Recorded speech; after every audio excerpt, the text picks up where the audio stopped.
व्हायरसचा संसर्ग झाला की त्याला आपल्याला रुग्णाला कमीत कमी त्रासातून कसं बाहेर काढता येईल हे बघायचं आहे.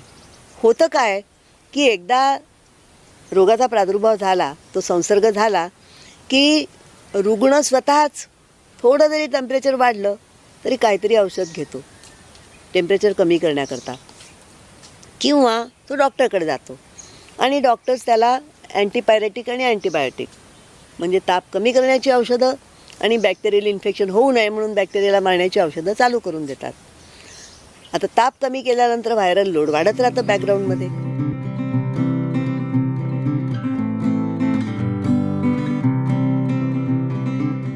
नमस्कार मंडळी.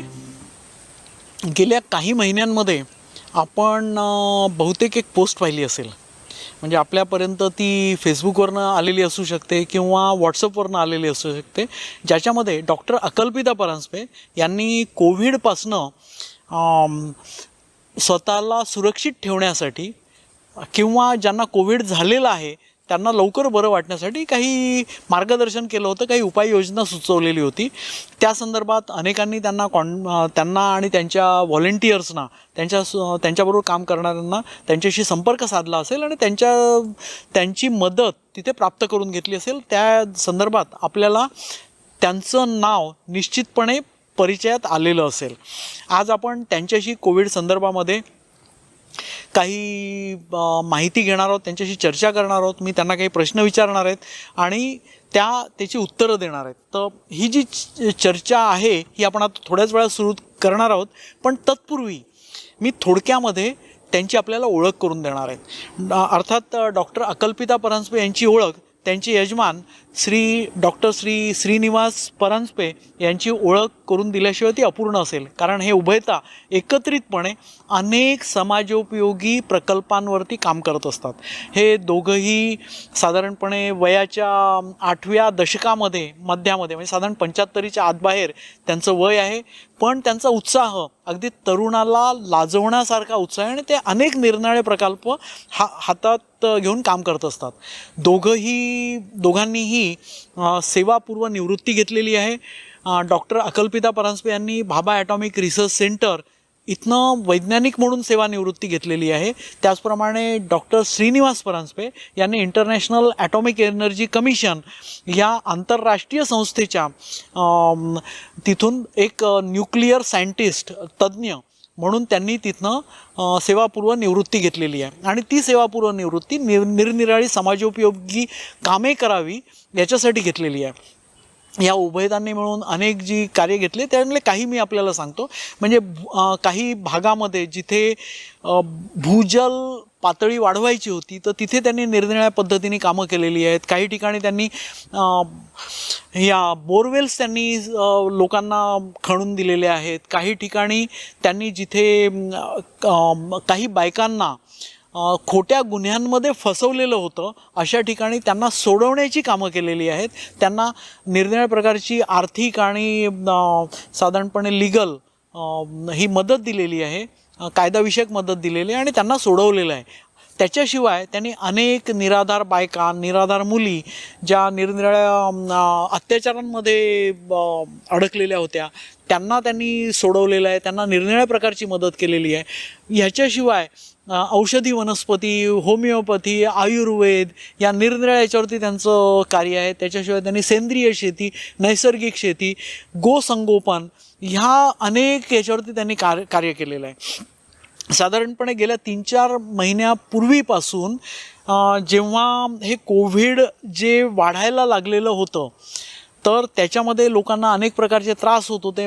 म्हणजे शारीरिक त्रास तर होतच होते, पण ह्या लॉकडाऊनच्यामुळे अनेक निरनिराळे त्रास होत होते. लोकांना भीती वाटत होती, कोविड काय आहे, त्याच्यामुळे आपल्याला काय होणार आहे, आपलं कसं होणार. तर हे सगळे त्रास पाहिल्यानंतर कोविडच्या लोकांना आपण मदत करावी ह्या तऱ्हेने त्यांनी कार्याला सुरुवात केली. निरनिराळ्या उपचार पद्धती विकसित केल्या, लोकांना त्याच्याबद्दल मार्गदर्शन केलं.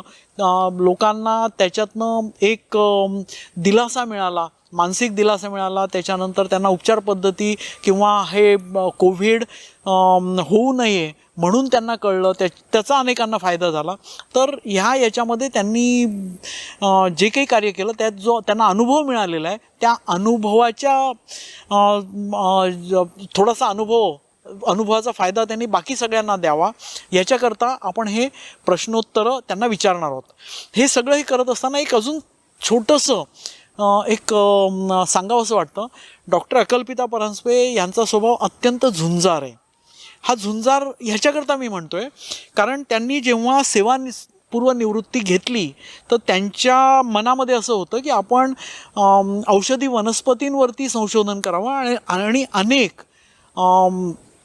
समाजोपयोगी प्रकल्प राबवावे. आणि ह्याच्याकरता त्यांनी पनवेलच्या जवळ काही जमिनी विकत घेतल्या आणि त्या जमिनी विकत घेतल्यानंतर समाजामध्ये आपल्या आजूबाजूला, त्याच्यानंतर शासनामध्ये, राजकीय व्यवस्थेमध्ये, त्यानंतर न्यायव्यवस्थेमध्ये जे अनेक स्वार्थी तत्त्व असतात त्यांचा त्यांना अनुभव आला. आणि ज्या काही गोष्टी सहजपणे सरळ व्हायला हव्यात त्या न होता त्यांना नको त्या गोष्टींसाठी झगडावं लागतंय आणि दिसतंय लागणार आहे. म्हणजे याच्यामध्ये कोणीही जरी वर असेल, कोणतेही राजकीय पक्षाचं हे असेल तरीसुद्धा त्यांना याच्यातनं सुटका मिळालेली नाही.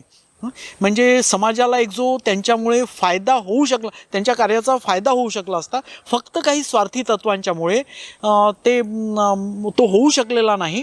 पण असं असताना सुद्धा डॉक्टर अकल्पिता परांजपे आणि डॉक्टर श्रीनिवास परांजपे या सगळ्या अन्यायाशी झगडत आहेत आणि तरीसुद्धा समाजाकरता अनेक निरनिराळ्या प्रकारची कार्य करतात. असं हे झुंजार व्यक्तिमत्व आहे.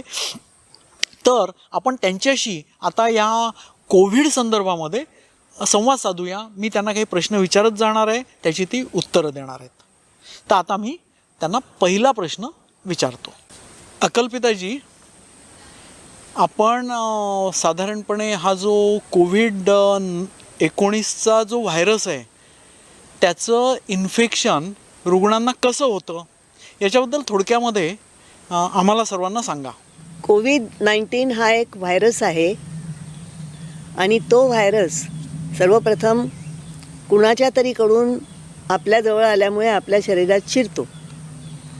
त्यावेळेला तो आपल्या स्वतःला मल्टिप्लाय करायच्या स्थितीत नसतो. त्याला इन्क्युबेशन म्हणजे स्वतःला वाढवून त्याच्या लायक करण्याकरता काही वेळ लागतो. त्याकरता तो नाकाच्या आणि आपल्या घशाच्या पोकळ्यांमध्ये जाऊन ती तयारी सुरू करतो की आपण आपला ज्या होस्ट आहे त्याच्या म्हणजे मालक त्याच्या पेशींमध्ये शिरून स्वतःला आता वाढवायचं आहे. कोणत्याही जिवंत प्राण्याचा एकच उद्देश असतो नैसर्गिक, की त्याला स्वतःच्या प्रती काढायच्या असतात. त्यामुळे तो इथे 2-3 दिवस 4 दिवस राहतो. ती तयारी झाली की तो आपल्या शरीरात शिरतो आणि तिथे तो आपल्या पेशींमध्ये जाऊन आपल्या पेशींची जी संरचना असते स्वतःला रिप्रोड्यूस करण्याची, स्वतःच्या प्रती काढण्याची, त्याचा वापर करून घेऊन स्वतःच्या प्रती काढतो. स्वतःच्या भोवती लागणारं जे कवच आहे प्रथिनांचं ते पण ती प्रथिनं पण तयार करतो. ही प्रथिनं सेल्फ असेंबल्ड म्हणजे आपोआप त्याच्या भोवती गोळा होतात आणि कवच फॉर्म करतात. आणि मग एकदा ते कवच फॉर्म झालं की तो स्वतःच्या प्रती काढायला सुरुवात करतो. त्या प्रती समजा एका पर्टिक्युलर आपल्या पेशीमध्ये त्यांनी 100 प्रती तयार केल्या. तेवढा भार सहन न झाल्यामुळे आपली पेशी तुटते, रप्चर होते. हे सगळे 100 योद्धे बाहेर पडतात आणि दुसऱ्या पेशींमध्ये शिरतात, दुसऱ्या 100 पेशींमध्ये शिरतात आणि परत आपले 100 हे तयार करतात. आता प्रश्न कुठे येतो की 100 म्हणजे मी हा एक आकडा धरलेला आहे, हा 100च आहे असं नाही, तो काही पण असू शकतो.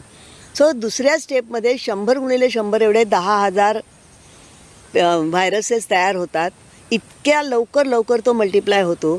त्यामुळे तो by the end of the day म्हणूया त्याच्या लाखो प्रती तयार झालेल्या असतात आणि मग त्या आपल्या रक्तातून सगळ्या शरीरभर पसरतात आणि अनेक ठिकाणी त्या आपल्याला स्वतःला शरीरातल्या पेशींच्या आत शिरून मल्टिप्लाय करतात.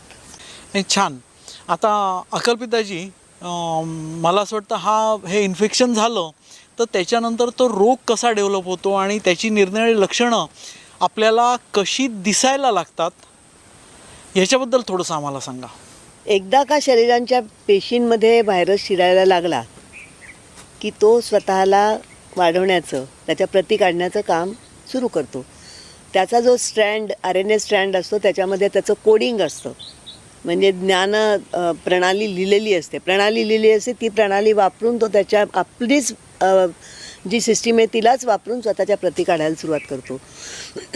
आणि त्याच वेळेला आपल्या रोगप्रतिकारक शक्तीला, ज्याला की सध्या सगळे लोक इम्युनिटी म्हणून ओळखतात, त्या रोगप्रतिकारक शक्तीला लगेच जाणीव होते की इथे काहीतरी बिघडलेलं आहे आणि ती काम करायला सुरुवात करते. म्हणजे सुरुवातीच्या काळामध्ये जर एखाद्याची रोगप्रतिकारक शक्ती चांगली असेल तर व्हायरसच्या 1-2 प्रती ज्या काही रक्तात येतील त्याला ते अँटीबॉडीज तयार करून नष्ट करायचा प्रयत्न सुरू होतो.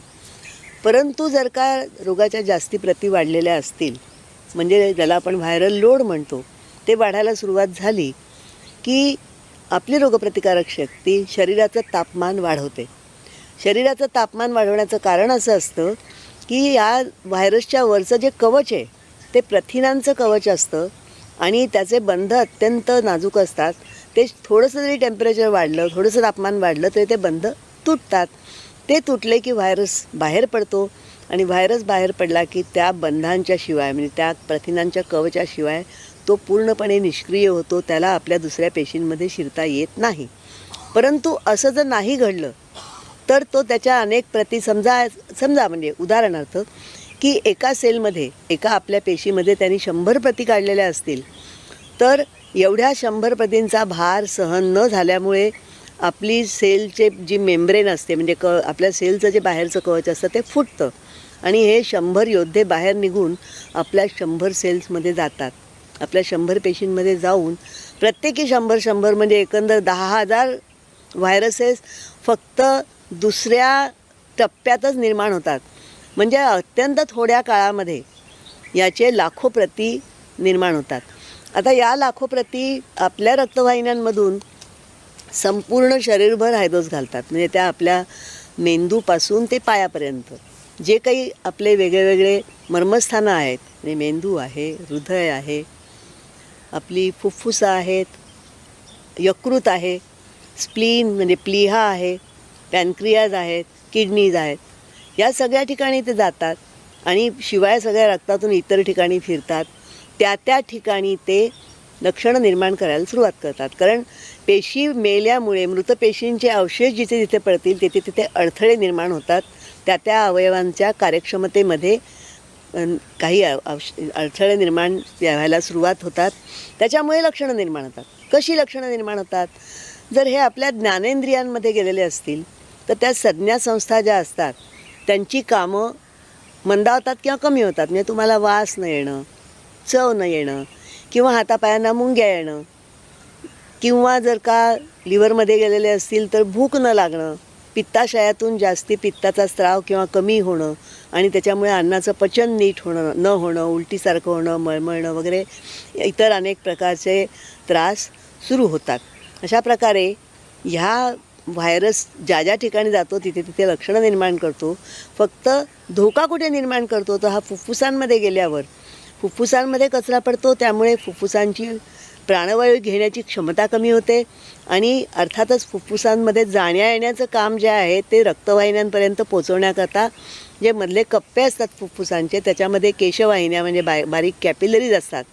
त्याच्या आतमध्ये जर का आपल्या रक्तपेशी फुटल्या तर तिथे अडथळे निर्माण होतात आणि त्यामुळे 2 गोष्टी घडतात. हिमोग्लोबिन कमी होणं आणि आपल्या पेशी तिथे मरून पडल्यामुळे ऑक्सिजनचे किंवा प्राणवायूचे येण्या जाण्याचे मार्ग बंद होणं, तसंच कर्बवायू रक्तातून फुफ्फुसांमध्ये जाण्याचे मार्ग बंद होणं आणि त्याच्यामुळे त्रास निर्माण होणं, ही लक्षणं निर्माण व्हायला सुरुवात होते. याला वेळ लागतो आणि फार कमी लोकांच्या बाबतीत हे घडत असेल, पण तरीसुद्धा हे फार धोकादायक लक्षण निर्माण होतं. हां, नाही, छान.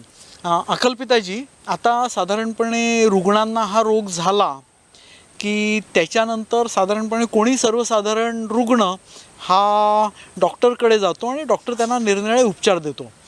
तर साधारणपणे ही जी आधुनिक उपचार पद्धती जी आहे त्याच्यामध्ये काय कशा रीतीने उपचार केले जातात आणि त्याचा रुग्णावरती काय परिणाम होतो हे थोडंसं समजावून सांगा. या रोगाचा संसर्ग झाला की व्हायरस आपल्या प्रतिकाराला सुरुवात करतो आणि त्याच्यानंतर मग काही लक्षणं हळूहळू दिसायला लागतात.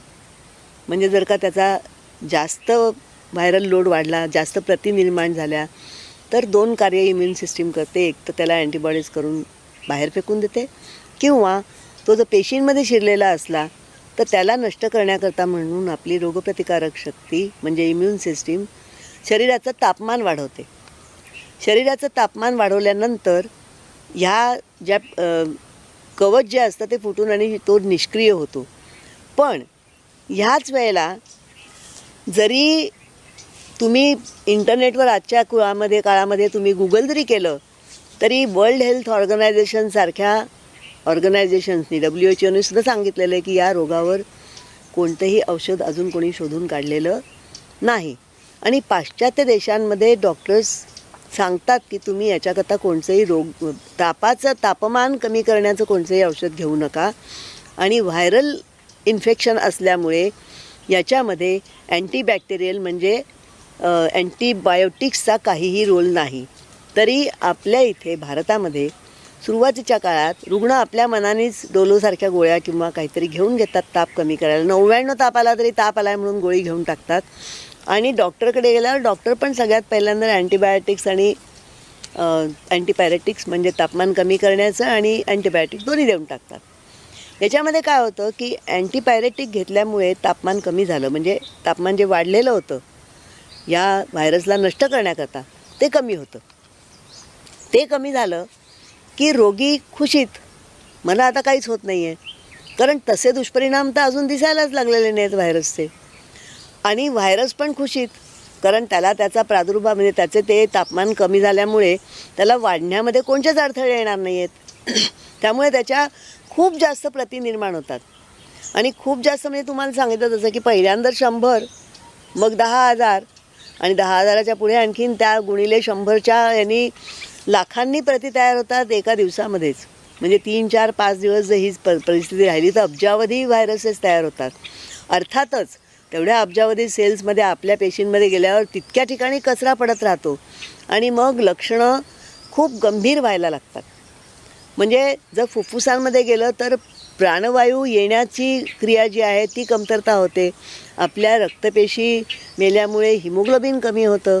रक्तपेशी जर का येण्या जाण्याच्या ज्या कॅपिलरीज आहेत, रक्तवाहिन्या फुफ्फुसांमधून प्राणवायू रक्तात आणणाऱ्या आणि प्राणवायूला रक्तातून फुफ्फुसांमध्ये टाकणाऱ्या, त्यांच्यामध्ये ब्लॉक्स निर्माण झाले, त्यांच्यामध्ये अडथळे निर्माण झाले की प्राणवायू कमी होतो आणि कर्बवायू रक्तामध्ये वाढायला लागतो, कारण त्याला जायला पण अडथळा निर्माण होतो.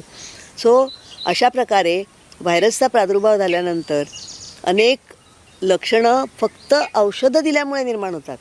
आणि याच्यात आणखीन एक गोष्ट अशी होते की अँटीबायोटिक्स दिली जातात.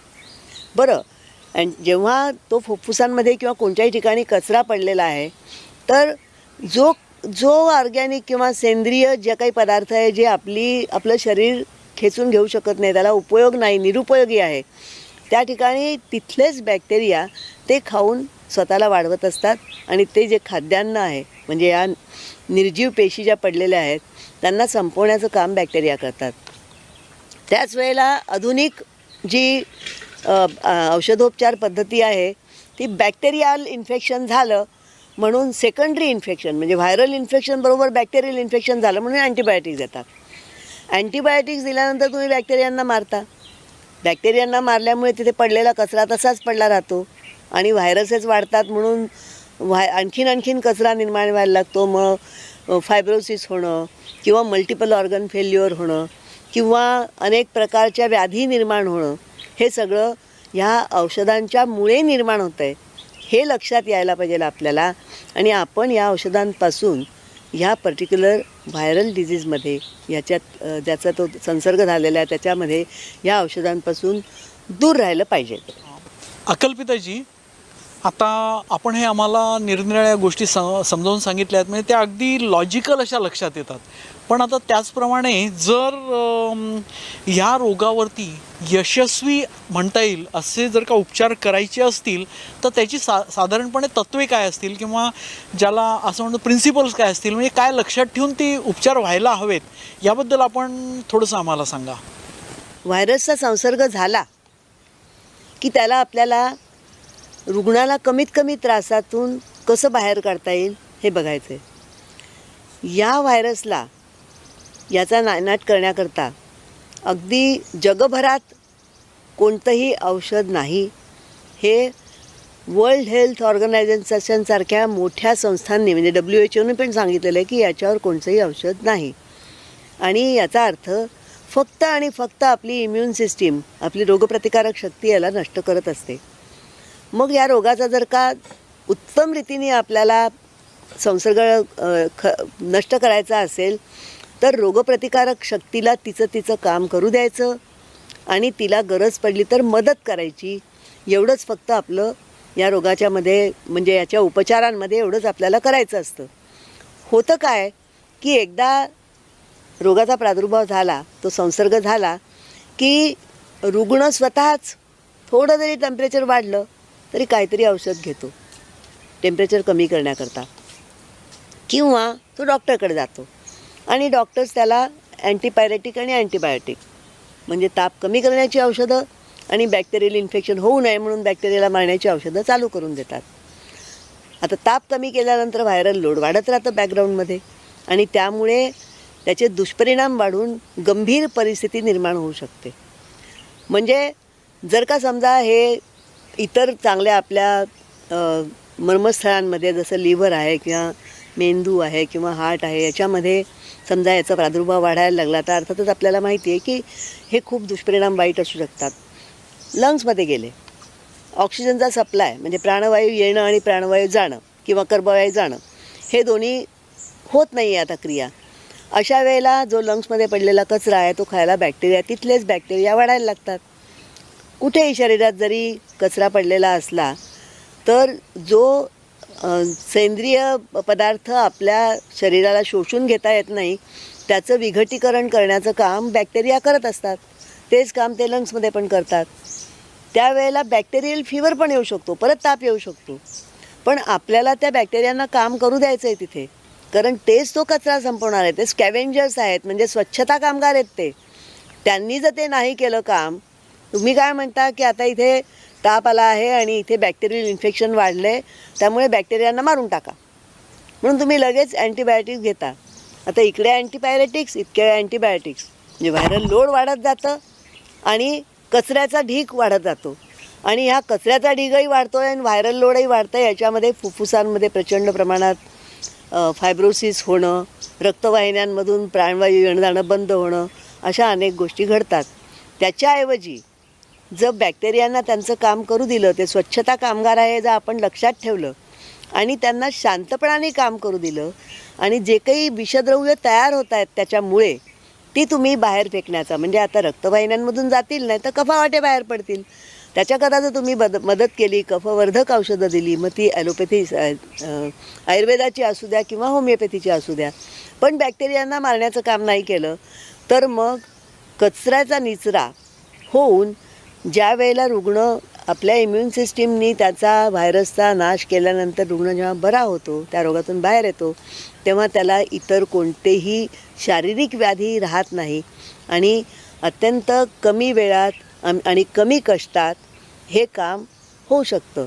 याचाच प्रादुर्भाव जर समजा लिव्हरवर झाला म्हणजे लक्षणं काय त्रास देऊ शकतात तर अंगदुखी आहे किंवा तुमचं डोकं दुखतं आहे तर फक्त ती विषद्रव्य आहेत ज्याच्यामुळे अंगदुखी आहे किंवा म्हणजे लोकोमोटिव्ह सिस्टीमला अडथळे निर्माण होत आहेत किंवा डोकेदुखी आहे कारण येणाऱ्या जाणाऱ्या मार्गांमध्ये कचरा साचलेला आहे तर ती विषद्रव्य बाहेर टाकण्याचं काम करणारी औषधं दिली होमिओपॅथीची किंवा आयुर्वेदाची किंवा ॲलोपॅथीमध्ये असेल विषद्रव्य बाहेर फेकण्याचं औषध तर ते कोणचंही औषध, पण ताप कमी न करता बॅक्टेरियांना न मारता जेव्हा तुम्ही ही विषद्रव्य बाहेर फेकता तेव्हा रोग्याला त्रास न होता फक्त ताप राहून आणि व्हायरल लोड कमी झालं की आपोआप ताप कमी होतो, बॅक्टेरियल लोड कमी झालं की आपोआप ताप कमी होतो.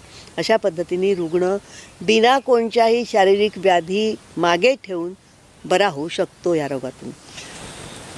अकल्पिताजी, असं म्हटलं जातं की कोविड-19 हा जो व्हायरस आहे याचं इन्फेक्शन झालं, याची लागण झाली की ज्यांना कोमॉर्बिडिटीज आहेत, म्हणजे ज्यांना रक्तदाब आहे किंवा मधुमेह आहे किंवा सांधेदुखी आहे, ज्याच्यावरती काही ती जी लोक औषधं घेत असतात, तर त्यांना या रोगापासनं जास्त धोका संभवतो, जास्त हानी संभवते असं म्हटलं जातं. तर ह्याच्याबद्दल थोडंसं आम्हाला सांगा.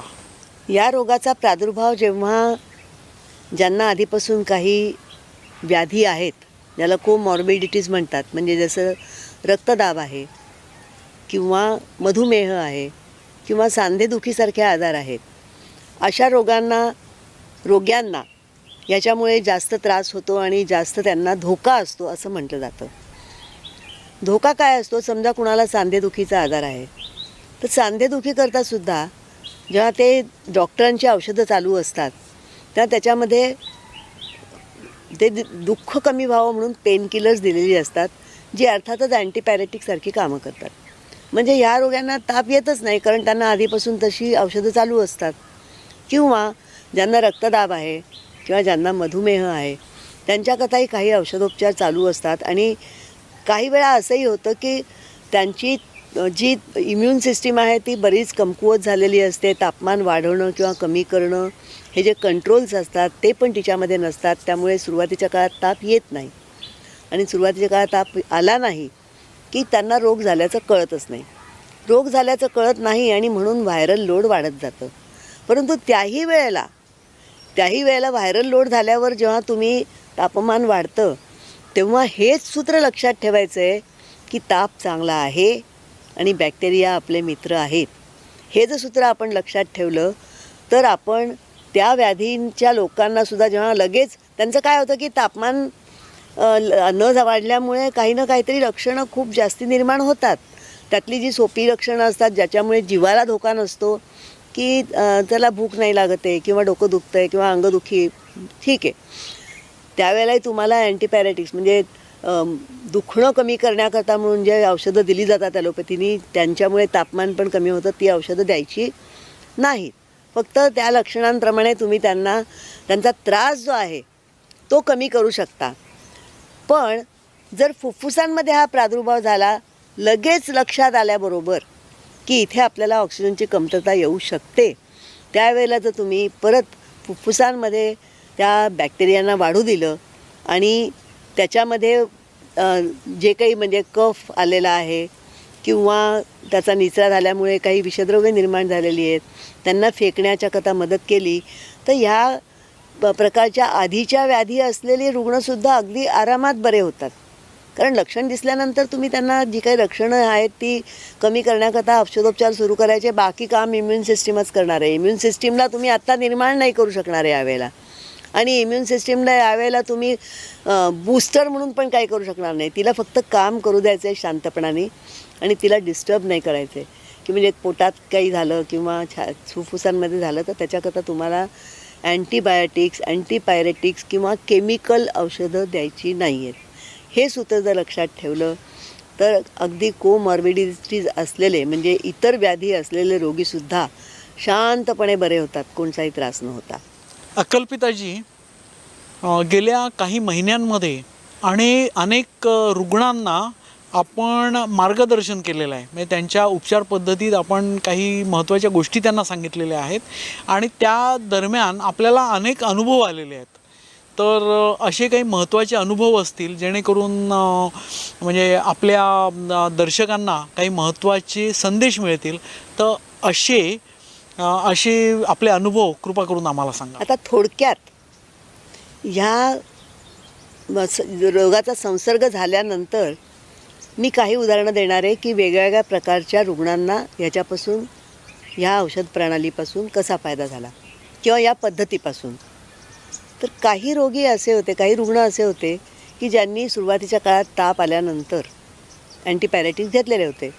माझ्याकडे आल्यानंतर मी त्यांना सांगितलं की तुम्ही औषधं बंद करा.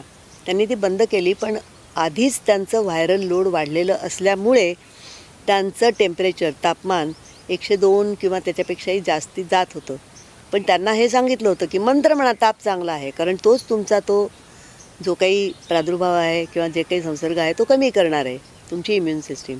त्याप्रमाणे त्यांनी शांतपणाने ते जेव्हा टेम्परेचर चढलं तेव्हा राहू दिलं. त्याच्याबरोबर त्यांना मग जे दुसरे त्रास होत होते की अंगदुखी आहे, डोकेदुखी आहे आणि मुख्य म्हणजे ऑक्सिजन लेवल ड्रॉप होतं आहे, त्यावेळेला त्यांना कफवर्धक औषधं देऊन त्यांचा कफ बाहेर पडायला लागला. त्यांनी सांगितलं की कफ फार होतो आहे. म्हटलं होऊ द्या, कफ चांगला आहे. कफ बाहेर पडतो याचा अर्थ तुमच्या लंग्समध्ये काही ना काहीतरी कचरा पडलेला आहे आणि तो काढण्याचा प्रयत्न तुमची सिस्टीम करते आहे. तिला मदत करायची आहे आपल्याला आणि तो कफ बाहेर काढायचा आहे.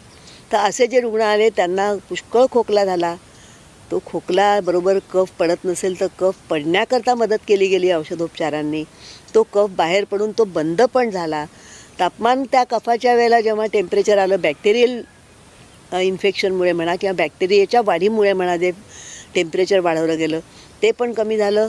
व्हायरसमुळे त्या वाढलेलं टेम्परेचर पण कमी झालं आणि ते जेव्हा बरे झाले तेव्हा त्यांच्या लंग्समध्ये कोणतंही इन्फेक्शन नव्हतं आणि त्यांना इतर कोणत्याही व्याधी त्याच्यानंतर झाल्या नाही. त्याचप्रमाणे हे रोगी जेव्हा घरात होते तेव्हा ते विचारायचे की आता आम्ही क्वारंटाईन व्हायचं का. त्यांना हे सांगितलं गेलं की तुम्ही घरातल्या घरात क्वारंटाईन व्हायची गरज नाही. तुमच्यामुळे तुमच्या घरातल्या लोकांना जर काही प्रादुर्भाव झाला तर ते लवकर बरे होणार आहेत आणि त्यांच्या घरात त्यांच्या बायकोला, मुलांना संसर्ग होऊन अगदी कमी वेळात म्हणजे 1 किंवा 2 दिवसात ते पूर्णपणे बरे झाले. त्याच्यामुळे झालं काय की अख्ख्या कुटुंबाची इम्युन सिस्टीम चांगली झाली. त्यांना व्हॅक्सिन वगैरे कशाचीच गरज उरणार नाही आता याच्यापुढे. आणि ती भीती जी मनात होती की आता मला होणार का, आता मला होणार का आणि माझा झाला तर काय होणार, ती भीती निघून गेली. काही रोगी आपल्याकडे रुग्ण असे येतात की ज्यांनी ऑलरेडी पूर्ण ॲलोपॅथीची ट्रीटमेंट घेतलेली आहे. असे एक रुग्ण आहेत की ज्या दवाखान्यातून परत आल्या आणि तरीसुद्धा त्यांना ऑक्सिजनवर ठेवावं लागत होतं. त्यांच्या लंग्समध्ये फायब्रोसिस आहे म्हणून सांगितला होता. त्यांच्या अंगावर सूज होती प्रचंड आणि जेवण खाण जात नव्हतं. अशा वेळेला औषधोपचार सुरू केले. त्याच्यानंतर त्यांना जुलाब सुरू झाले. एका दिवसात 15-16 जुलाब. जर का दवाखान्यात गेल्या असत्या तर त्यांना लगेच सलाईन लावलं असतं आणि जुलाब बंद होण्याकरता आणि अँटीबायोटिक्स दिली गेली असती. मी त्यांच्या घरच्यांना सांगितलं की यांना काहीही देऊ नका, फक्त त्यांचं अन्न जे आहे ते अगदी हलका आहार ठेवा. आणि जुलाब झाल्यानंतर 2 दिवसात त्यांच्या अंगावरची सूज प्रचंड उतरली. थोडीशी सूज उतरली, बाया वगैरे तोंडावरची वगैरे सगळी एवढी होती ती सूज प्रचंड उतरली. त्याच्यानंतर त्यांना युरिनमध्ये पिवळं व्हायला लागलं आणि त्या म्हणाल्या की मला आता भूक लागत नाही आहे, माझा पूर्ण अगदी पिवळी युरिन होते. हे अगदी म्हणजे स्वाभाविक आहे, कारण जेव्हा तुमचे शरीरातले टॉक्सिन्स बाहेर निघायला लागतात तर ते रक्तातून किंवा पोटातून तसेच बाहेर पडणार असतात किंवा कफातून बाहेर पडणार असतात. त्यामुळे हे सगळे प्रादुर्भाव तुम्हाला दिसणं अपेक्षित आहे. त्यांना फक्त एवढं सांगितलं की आता तुमच्या लिव्हरवर जर का काही परिणाम झालेला आहे आणि रक्तवाहिन्यांमधून जर दोष बाहेर फेकले जात आहेत, परत तुम्ही एखाद्या माणसाला जॉन्डिस झाल्यावर जसं त्याला आहारावर ठेवता त्या प्रकारचा आहार द्या. त्यांना चांगली भूक लागायला लागल्यानंतर सुद्धा तुम्ही एकदम त्यांच्या पचनसंस्थेवर जोर टाकू नका. त्यांना हळूहळू आहार वाढवा आणि अशा पद्धतीने त्या व्यक्तींना 2-3 दिवसातच त्यांना श्वासोच्छ्वास घेता यायला लागला. ऑक्सिजनची कमतरता त्यांची कमी झाली. त्यांना एक पाऊल टाकता येत नव्हतं. त्या घरातल्या घरात चालायला फिरायला लागल्या आणि हळूहळू त्यांचा आहार वाढवून आता त्या पूर्ववत यायला सुरुवात झालेली आहे. अकल्पिताजी, असं म्हटलं जातं की ज्यांचा कोविड बरा झालेला आहे असे जे रुग्ण आहेत त्यांचा रोग बरा झाल्यानंतरसुद्धा अनेक त्रास होतात. तर हे त्रास कोणत्या प्रकारचे आहेत, काय त्रास होतात आणि त्यांच्यावरती काय उपचार करता येऊ शकतील हे जरा थोडक्यामध्ये आम्हाला सांगा. पोस्ट कोविडमध्ये 2 प्रकारचे त्रास असतात. एक, कोरोनाचा प्रादुर्भाव झाल्यामुळे तो आपल्या पेशींच्यामध्ये शिरून स्वतःचं मल्टिप्लिकेशन म्हणजे स्वतःच्या प्रती निर्माण केल्यानंतर आपल्या पेशी फुटल्यामुळे जागोजागी जो निर्जीव पेशींचा कचरा पडलेला असतो हा एक भाग झाला. आणि दुसरा भाग म्हणजे जेव्हा याच्यावर उपचार केले जातात जे की इम्युन सिस्टीमला सप्रेस करण्याकरता अँटीबायोटिक्स दिली जातात, त्याच्यामुळे आपल्या शरीरातले अनेक चांगले बॅक्टेरिया मरतात. त्याच्यामुळे आपल्याला पोषण द्रव्याची कमतरता भासायला लागते, प्रचंड विकनेस येतो आणि अनेक प्रकारच्या व्याधींना तोंड द्यावं लागतं. अशा 2 प्रकारच्या हे पोस्ट कोविड ट्रीटमेंट आहेत. त्यात पहिला जो आहे की ज्या पेशी मृत झाल्यामुळे कचरा साठलेला आहे त्याच्याकरता आपण पारंपरिक उपचार पद्धती आणि होमिओपॅथी यांचा वापर करून तो कचरा विघटन झाल्यानंतर शरीराच्या बाहेर रक्ताच्याद्वारे फेकून देऊ शकतो आपल्या मूत्राशयातून. दुसरा जो प्रकार आहे की जिथे हा कचरा प्रचंड प्रमाणात फुफ्फुसांमध्ये साचलेला आहे आणि हा बॅक्टेरिया मेल्यामुळे पोषणद्रव्य तयार होत नाही आहे, तिथे तुम्ही कितीही प्रकारची पोषणद्रव्य म्हणजे व्हिटॅमिन्स द्या, मिनरल्स द्या, काही द्या, जोपर्यंत शरीर ते स्वतः शरीराला पोचवत नाही, पुरवठा करत नाही आहे, तोपर्यंत ही नुसती वरवरची जी मलमपट्टी आहे हिचा उपयोग होऊ शकत नाही. तेव्हा तिथे आपल्याला ही पोषणद्रव्य तयार करणारी यंत्रणा उभी करावी लागेल शरीरात, तरच ते आपल्याला परमनंट क्युअर ज्याला म्हणतात ते होऊ शकतं. आणि त्याचबरोबर जो कचरा साठलेला आहे फुफ्फुसांमध्ये तो आपल्याला आपल्या औषधांनी, कफवर्धक औषधं देऊन तो बॅक्टेरियानी डायजेस्ट करून कफाच्या स्वरूपात किंवा काही बायोकेमिकलच्या स्वरूपात रक्तातून बाहेर फेकण्याचे प्रयत्न करावे लागतील, तरच ही माणसं बरी होतील. नाहीतर त्यांच्या जे फुफ्फुसं खराब झालेली आहेत ती काम करत नाही आहेत किंवा जे पोषणद्रव्य तयार होत नाही आहेत त्याच्यातून विकनेस, मग त्याच्यातून नवीन नवीन रोग, मल्टिपल ऑर्गन फेल्युअर याला आपल्याला तोंड द्यावं लागेल. अकल्पिताजी, अशी शक्यता वर्तवली जाते आहे की भारतामध्ये मार्च एप्रिल महिन्यात किंवा त्याच्यानंतर किंवा त्या काळामध्ये दुसरी कोविडची लाट येण्याची शक्यता वर्तवली जाते आणि पाश्चात्य देशांच्या अनुभवाप्रमाणे दुसऱ्या लाटेमध्ये रुग्णसंख्या ही अनेक पटीने जास्त त्यांना दिसलेली आहे, बरीच जास्त दिसलेली आहे.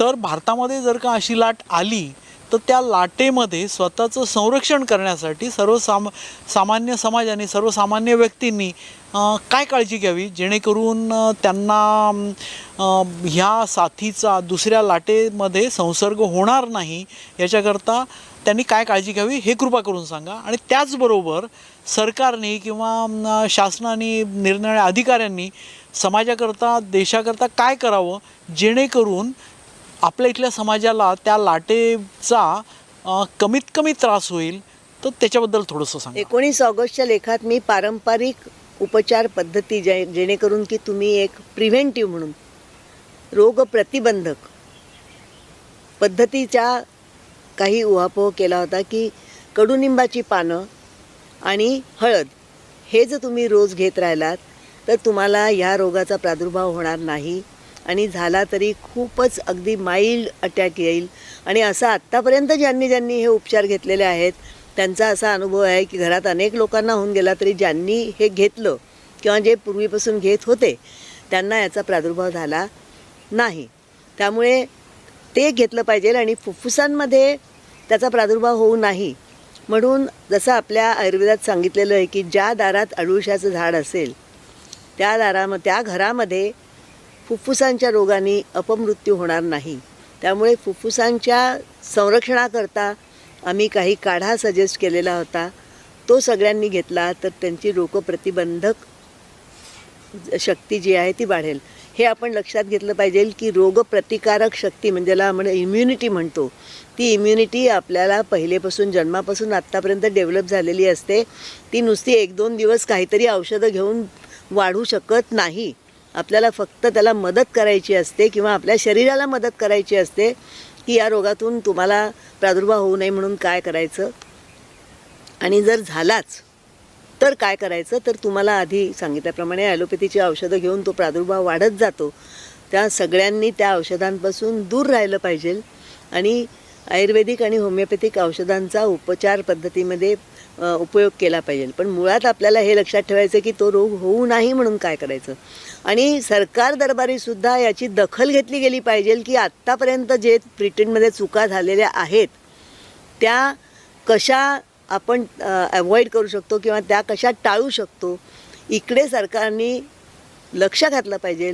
आम्ही जे सांगतोय त्याचा विचार केला पाहिजे आणि त्याचा अवलंबन केलं पाहिजे, तर आपल्याला या पुढच्या लाटेपासून संरक्षण मिळेल. एक गोष्ट मी सगळ्यांना सांगते आणि आमच्याकडे जे रुग्ण येतात त्यांच्याकरता मी सांगू शकते की आम्ही कोणीही मास्क लावत नाही, कारण आमची इम्युनिटी एक्सचेंज होते आणि जेव्हा घरामध्ये एखाद्याला होतो तेव्हा इतर जणांना झाला तरीसुद्धा लवकरात लवकर त्यांची सगळ्यांची सुटका होते. त्यामुळे हे जे क्वारंटाईन व्हायचं, एकमेकांपासून विलग ठेवायचं, याच्यामध्ये जो मानसिक ताण येतो तो पण येत नाही आणि एकदा होऊन गेल्यानंतर तुमची प्रतिकारक शक्ती त्याच्याशी म्हणजे फाईट द्यायला तयार झाल्यानंतर तुम्हाला त्या रोगाचा प्रादुर्भाव परत होत पण नाही. त्यामुळे जे मनात भीतीचं वातावरण निर्माण केलं जातं ते करू नाही. लोकांना धीर द्यावा, त्यांना सांगावं की हा एवढा भयंकर नाही आहे, याच्यात तुमची लवकरात लवकर सुटका होऊ शकते आणि तुम्ही घरच्या घरी बरे होऊ शकता.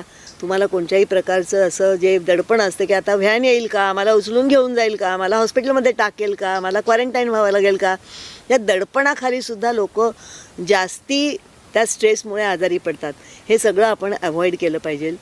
लोकांना धीर दिला पाहिजे, लोकांना एकमेकांशी भेट घेऊ दिली पाहिजे, जेणेकरून की आपली जी इम्युनिटी आहे ती वाढत जाईल आणि आपण सगळे ह्या पर्टिक्युलर जो संक्रमणाचा काळ आहे याच्यातून कमीत कमी त्रासांनी मुक्त होऊ. मंडळी, माझी डॉक्टर अकल्पिता परांजपे यांच्याबरोबरची प्रश्नोत्तरं आपणच आत्ताच ऐकली. आता याच्याबद्दल काही मला थोडंसं समारोपाचं काहीतरी बोलायचं आहे. गेल्या मार्च महिन्यापासून आपण हा लॉकडाऊन अनुभवतो आहे. कोरोना आपल्यावरती आला, त्याच्याबद्दल निरनिराळ्या माध्यमातून आपल्याला निरनिराळी माहिती सांगितली गेली. त्याच्यामुळे भारतातलं सगळी जी अर्थव्यवस्था आहे ती बंद होती. त्याचे अजून बरेच निरनिराळे परिणाम आपण भोगतो आहोत. या सगळ्या याच्यामध्ये हे सगळं पाहत असताना काही प्रश्न आपल्या मनासमोर उभे राहतात. मी थोडक्यामध्ये ही प्रश्न मांडणार आहेत.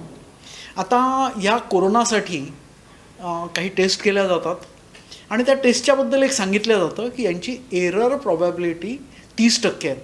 म्हणजे 30% त्याचे निर्णय हे चुकीचे येऊ शकतात किंवा येतात.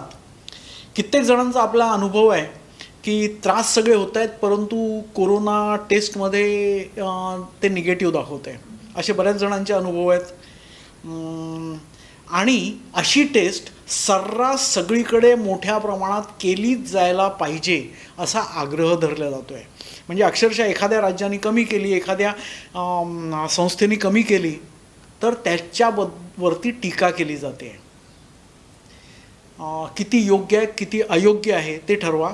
पण एक सांगून ठेवतो, जिथे इंजिनिअरिंग कंपनीमध्ये जर का तुमची एरर प्रॉबॅबिलिटी ही 2% जरी असेल तरी तिथे ती टेस्ट वापरल्या जात नाही. इथे मनुष्य जीवनाचा प्रश्न आहे आणि 30% प्रॉबॅबिलिटी एरर प्रॉबॅबिलिटी असलेली जी टेस्ट आहे ती जबरदस्ती करून सर्वांच्यावरती थोपली जाते. हा पहिला भाग. दुसरं अजून जर का आपण गोष्ट लक्षात घेतली तर आपल्याला आज सगळा डेटा अवेलेबल आहे आणि त्या डेटामध्ये आपल्याला काही गोष्टी दिसतात, त्यामुळे आपल्याला आपल्या नजरेला आणायच्या आहेत. मला पहिली गोष्ट, सगळ्या देशांचं तुम्ही कंपेअर करा की कोणत्या देशामध्ये कोरोना जास्त पसरलेला आहे आणि कुठे जास्त मृत्यू होत आहेत. आपल्याला स्पष्टपणे दिसतं की जे विकसित देश आहेत तिथे मृत्यूदर निश्चित जास्त आहे. याच्याबद्दल निरनिराळी कारणं सांगितल्या जातात, ठीक आहे, असतीलही. पण जेव्हा तिथली आरोग्य व्यवस्था जास्त चांगली आहे तिथे मृत्यूदर जास्त का आहे आणि जेवढे सगळे मागासलेले देश आहेत तिथे मृत्यूदर अत्यंत कमी आहे. हे फक्त देशांच्या बाबतीतच नाही, आपण भारतामध्ये जर का पाहिलं तर महाराष्ट्र हे सगळ्यात विकसित राज्य आहे आणि महाराष्ट्रातली आरोग्य व्यवस्था असं म्हटलं जातं की सगळ्यात विकसित आहे. महाराष्ट्रातला मृत्यूदर सगळ्यात जास्त आहे. हे काय दर्शवतं? त्याच्यानंतर अजून काही गोष्टी सांगतो. हे सगळे जे विकसित देश आहे जिथे कोरोनाची लागण सर्वप्रथम झाली, आपण पाहिलं असेल की टॅमीफ्ल्यू वापरा, हे वापरा, ते वापरा, असे निरनिराळे एक्सपेरिमेंट्स चालू होते या सगळ्यांचे. भारतातनं कोणत्या त्या गोळ्या ट्रम्पनी मागवून घेतल्या आणि या सगळ्या विकसित देशातला सुरुवातीचा मृत्यूदर हा 60 ते 70% होता. म्हणजे जेव्हा हे लोक ट्रायल अँड एरर करत होते तेव्हा मृत्यूदर सगळ्यात जास्त होता. आता तो कमी आहे. ट्रायल अँड एरर तेव्हाच केल्या जाते जेव्हा आपल्याला काहीही कल्पना नसते, आणि हे आधुनिक वैद्यकशास्त्र म्हणवलं जातं. हा एक फार मोठा प्रश्न आहे. म्हणजे हे जे प्रश्न आपण लक्षात घेतले तर निश्चितपणे असं म्हणता येऊ शकतं की आपल्याला निर्णय करावा लागणार आहे कशात अर्थ आहे आणि कशात अनर्थ आहे. या व्हिडिओपुरतं एवढंच. आभारी आहे.